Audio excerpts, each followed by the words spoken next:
अस्सलाम वालेकुम स्टूडेंट्स, उम्मीद है आप खैर खैरियत से होंगे। बच्चों बिस्मिल्लाह पढ़ लें, दुरूद शरीफ पढ़ लें, फिर हम आगाज़ करते हैं। बिस्मिल्लाहिर्रहमानिर्रहीम। अल्लाहुम्मा सल्ली अला मुहम्मदिन व अला आलि मुहम्मदिन कमा सल्लैता अला इब्राहीम व अला आलि इब्राहीम इन्नका हमीदुम मजीद। अल्लाहुम्मा बारिक अला मुहम्मदिन व अला आलि मुहम्मदिन कमा बारकता अला इब्राहीम व अला आलि इब्राहीम इन्नका हमीदुम मजीद। रब्बि इश्रह ली सदरी व यस्सिर ली अमरी वहलुल उक़दतम मिन लिसानी यफ़क़हू क़ौली। रब्बि ज़िदनी इल्मा, रब्बि यस्सिर व ला तुअस्सिर व तम्मिम बिल खैर। बच्चों IS-20 की डिस्कशन करते हैं। ये वाला स्टैंडर्ड अप्लाई होता है accounting for and disclosure of government grants and disclosure of other form of government assistance. Accounting for government grants और disclosure of other government assistance means government grant की accounting है और बाकी असिस्टेंस के disclosure है। ये स्टैंडर्ड डील नहीं करता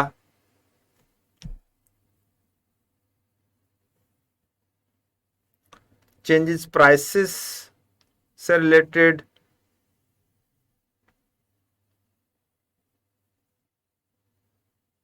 कोई टैक्सेबल प्रॉफिट टैक्सेबल लॉसेस से रिलेटेड कोई बेनिफिट मिल जाए, मींस टैक्स से रिलेटेड कोई बेनिफिट मिल जाए। Government participation in the ownership of the entity, अगर गवर्नमेंट पार्टनरशिप में हो, ओनरशिप ऑफ एंटिटी में ओनरशिप हो गवर्नमेंट के पास, तो फिर इस अगर कोई गवर्नमेंट पैसा दे रही है तो वो इस स्टैंडर्ड के तहत डील नहीं होगी। IS-40 एग्रीकल्चरल के ऊपर ये वाला स्टैंडर्ड अप्लाई नहीं होता है। डेफिनेशन, गवर्नमेंट गवर्नमेंट है आपकी गवर्नमेंट की एजेंसी, सिमिलर बॉडीज, लोकल हो, नेशनल हो, इंटरनेशनल हो। गवर्नमेंट असिस्टेंस एक्शन है गवर्नमेंट की तरफ से जो कि इकोनॉमिक बेनिफिट प्रोवाइड कर रही है, स्पेसिफिक टू दी एंटिटी और रेंज ऑफ एंटिटी, एक एंटिटी को या कुछ मुख्तलिफ एंटिटीज को। हाँ, कोई ना कोई क्राइटेरिया मीट होगा तब। Government assistance for the purpose of this standard does not include benefits provided only indirectly through actions affecting general trading conditions। आपने बेहतर कर दी है तो इसके ऊपर ये अप्लाई नहीं होता। आपने इंपोर्ट को जरा आसान कर दिया तो इसके ऊपर अप्लाई नहीं होता। Such as the provision of infrastructure in developing areas और imposition of trading constraints on competitor, अगर आपने लगा दिया है तो ये अप्लाई नहीं होगा। इंपोर्ट के ऊपर आपने बैन लगा दिया है तो ये इंपोर्ट के ऊपर बैन लोकल मैन्युफैक्चरर्स को एंटरटेन करने के लिए अगर आपने किया है तो ये अप्लाई नहीं होगा और ये गवर्नमेंट ग्रांट नहीं कंसिडर होगी, गवर्नमेंट असिस्टेंस नहीं कंसिडर होगी।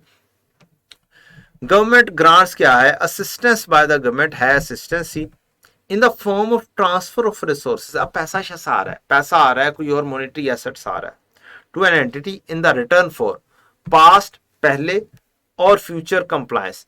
पुरानी कंप्लायंस कर दी हुई है या फ्यूचर में कोई कंप्लायंस करनी है, उसके अगेंस्ट हमें कोई पैसा मिल रहा है, रिसोर्सेज मिल रहे हैं, एसेट्स मिल रहे हैं। Relating to operating activities of the assets, they exclude those form of government assistance which cannot reasonably have a value placed upon them। जिनको कोई वैल्यू असाइन नहीं ना की जा सकती, वो गवर्नमेंट ग्रांट नहीं है।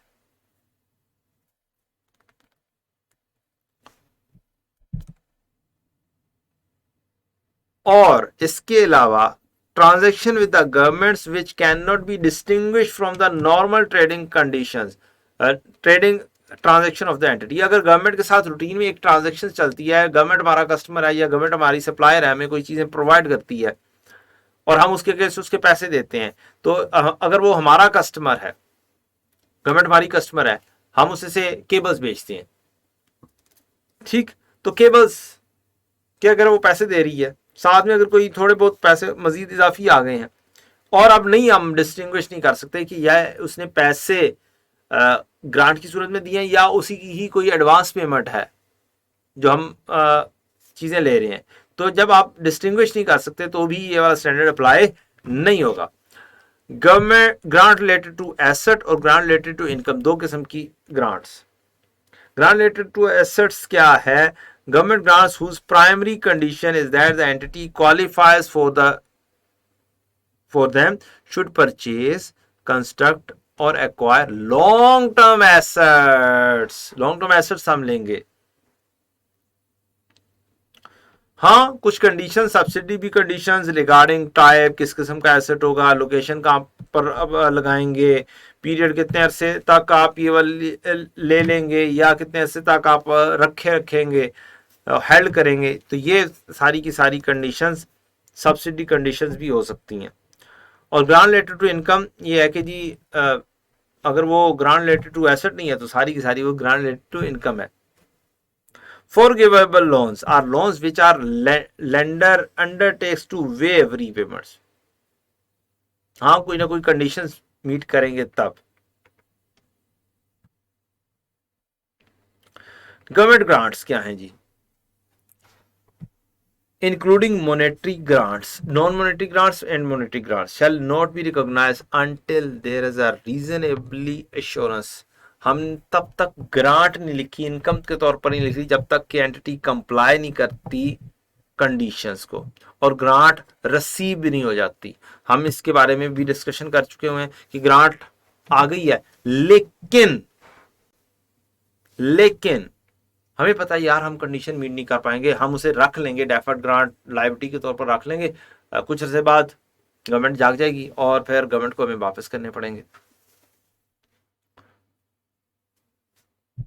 गवर्नमेंट ग्रांट हम रिकॉग्नाइज नहीं कर सकते। There is a reasonable assurance that entity will comply with the condition attaching to that grant will be received. Receipt of the grant does not of itself provide conclusive evidence that the condition attaching to the grant have been or will be fulfilled. अब ये वाली बातें हमने कहाँ पे पढ़ी हुई हैं? हमें तो पढ़ी पढ़ी लग रही हैं। आए देखते हैं। गवर्नमेंट असिस्टेंस की डेफिनेशन, गवर्नमेंट ग्रांट की definition, type of government grants, asset, income, ये सारी हमने पढ़ ली हुई हैं। अकाउंटिंग ट्रीटमेंट, रीजनेबल एश्योरेंस जब तक ना हो जाओ, ग्रांट मिल ना जाए जब तक। ठीक है जी, तो ये चीज़ें हमने पढ़ी हुई हैं, सारी की सारी बातें वही वाली हैं जो हमने पढ़ी हुई हैं। तो अब आपने क्या करना है, अब आपने इनको अच्छा सा स्टैंडर्ड पर हाईलाइट कर लेना है। स्टैंडर्ड से बार बार 2-3 दफ़ा पढ़ेंगे, खुद ब खुद आप यूज टू भी हो जाएंगे स्टैंडर्ड के। चीज़ों को स्टैंडर्ड से देखने का तरीका भी आपको आ जाएगा इंशाल्लाह।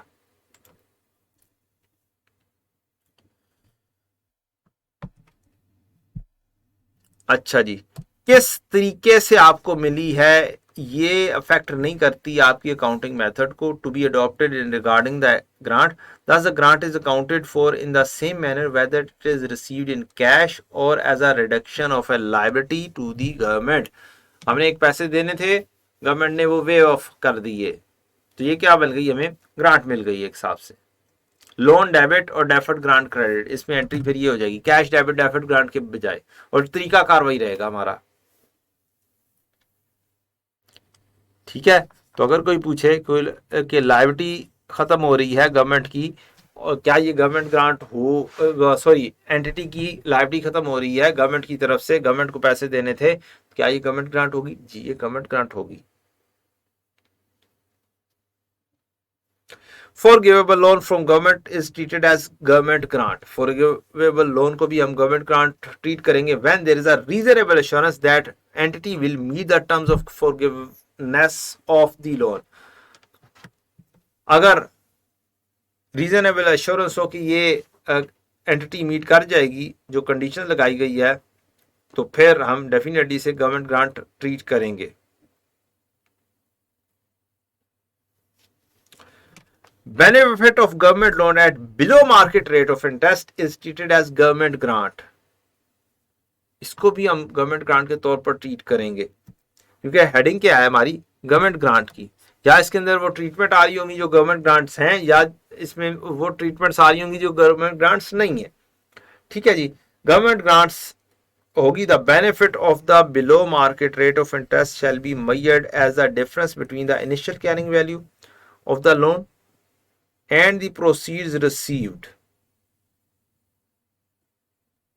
The benefit is accounted for in accordance with the standard. The entity shall consider the condition and obligation that have been met.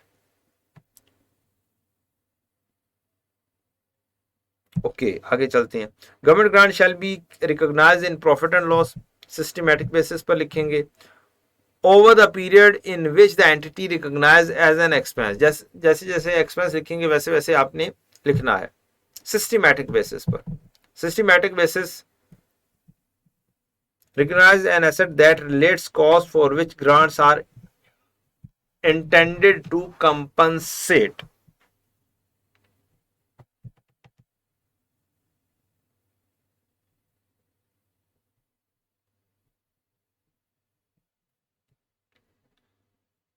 अब ये वाली बातें हमने ऐसा नहीं पढ़ी हुई, आज हम इसको भी पढ़ लेते हैं, कोई प्रॉब्लम नहीं है। टू ब्रॉड अप्रोचेस चलती हैं अकाउंटिंग फॉर गवर्नमेंट ग्रांट की। एक है कैपिटल अप्रोच, एक है इनकम अप्रोच। कैपिटल अप्रोच वो जिसके अंदर हम प्रॉफिट एंड लॉस में grant is recognize outside profit and loss, और दूसरा है इनकम अप्रोच जिसमें ग्रांट प्रॉफिट एंड लॉस में लिखते हैं ओवर वन और मोर पीरियड। मींस ओसीआई में जिस तरीके से हम ग्रांट को ले जाते हैं, ग्रांट को लेकर जा सकते हैं, उसको कैपिटल अप्रोच बोल देंगे, और अगर प्रॉफिट एंड लॉस में लेके जानी है तो उसको इनकम अप्रोच बोल देंगे। हमने सिर्फ और सिर्फ इनकम अप्रोच की है, कैपिटल अप्रोच को नहीं देखा।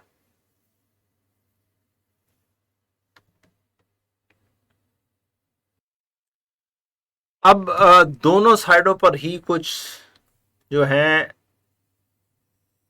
आर्ग्यूमेंट्स मौजूद हैं, कैपिटल अप्रोच को भी और इनकम अप्रोच को भी सपोर्ट करते हुए। कैपिटल अप्रोच को सपोर्ट करते हुए कहते हैं कि ये एक फाइनेंसिंग डिवाइस है और इसको स्टेटमेंट ऑफ फाइनेंशियल पोजीशन में ही डील करना चाहिए rather than profit and loss, to offset it items of expense that they finance. Profit and loss में नहीं लेके जाना चाहिए। Because no repayment is expected, चूंकि वापसी के कोई चांसेस नहीं लग रहे हैं, such grant should be recognise outside profit and loss. और दूसरे है inappropriate to recognise government grant and profit and loss because they are not earned but represents an incentive provided by the government. तो ये है capital approach की favour में, और income approach की फेवर में है because the government grants are received from a source other than shareholders. Shareholders से नहीं आए हैं। They should not be recognize directly in equity, इनको इक्विटी में नहीं लिखा जाना चाहिए, but should be recognized in profit and loss in appropriate period. Government grants are rarely gratuation. The entity earns them through compliance with their conditions. Conditions meet होती हैं तब वो मिलते हैं, and meeting the envisaged obligations, और obligations भी हम पूरा करते हैं। They should therefore be recognized in profit and loss, और profit and loss में इस वजह से लिखा जाना चाहिए है इसको। Because the income and other taxes are expenses, it is logical to deal also with government grants which are an extension of fiscal policies in a profit and loss। तो ये कुछ फेवर के अंदर इनकम अप्रोच की favour में। Somehow आगे बढ़ते हैं।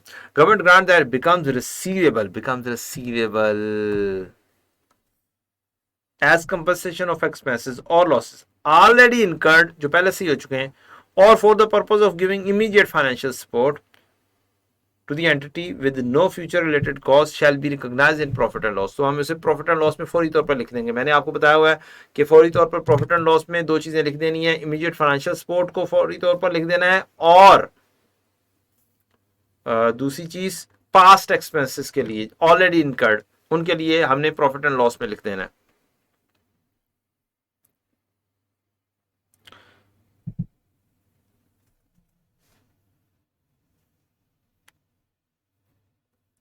अच्छा जी, a government grant may become receivable by an entity as compensation for expenses or losses incurred in previous period। Such grant is recognized, ये भी प्रॉफिट एंड लॉस में लिख देनी है, ये भी आपको बताया हुआ है। नॉन मॉनेटरी ग्रांट्स तो को हमने किस तरह से लिख सकते हैं, जैसे लैंड है, बिल्डिंग है, ये हमें मिल गई, रिसोर्सेज हासिल हो गए अदर देन कैश, तो हम इन दोनों को अकाउंट फॉर करेंगे both grant and asset at fair value. हम ग्रांट और एसेट को दोनों को फेयर वैल्यू के ऊपर लिख लेंगे। अब यहाँ पर जो है, जो एंट्रीज होनी चाहिए इस पैरा को पढ़ने के बाद वो हमारी होनी चाहिए cash debit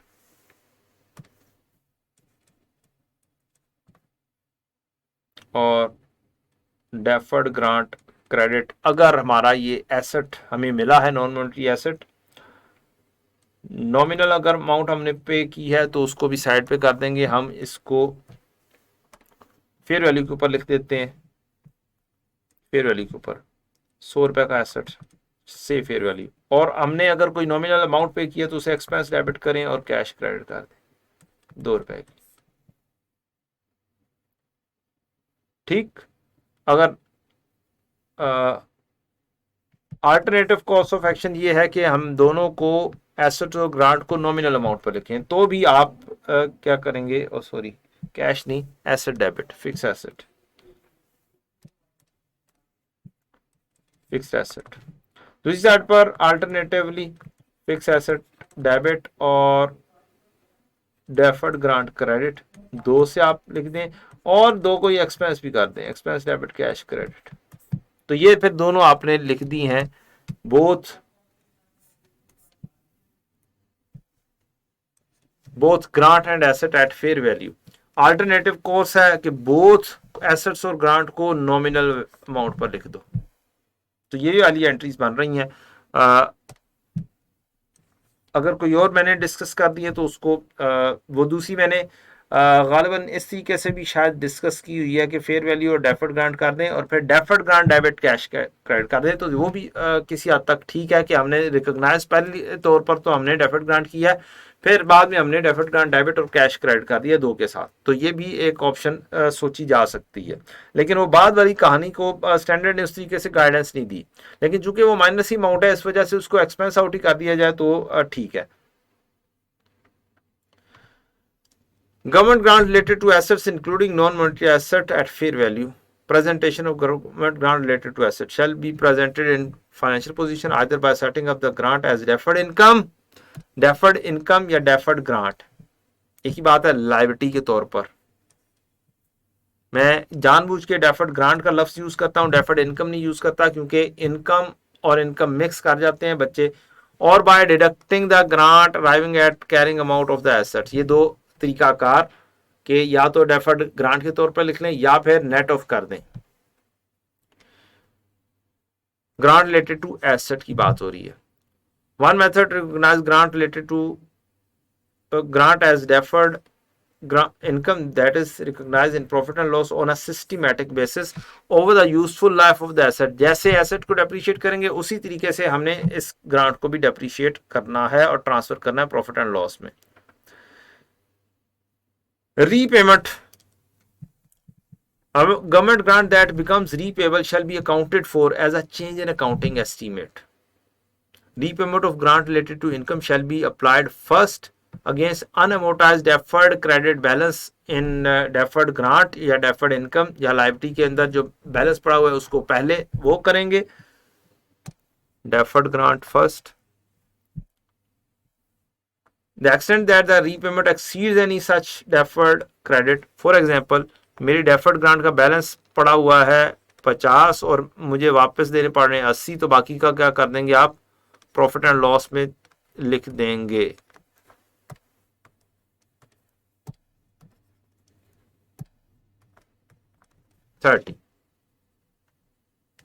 To the extent that repayment exceeds any such deferred credit or when no deferred credit exists, अगर पैसे हैं ही नहीं तो repayment shall be recognize immediately in profit and loss. या तो ये सिचुएशन या डेफर्ड ग्रांट है ही 0, तो सारे का सारा प्रॉफिट एंड लॉस में क्या हो जाएगा, चार्ज हो जाएगा।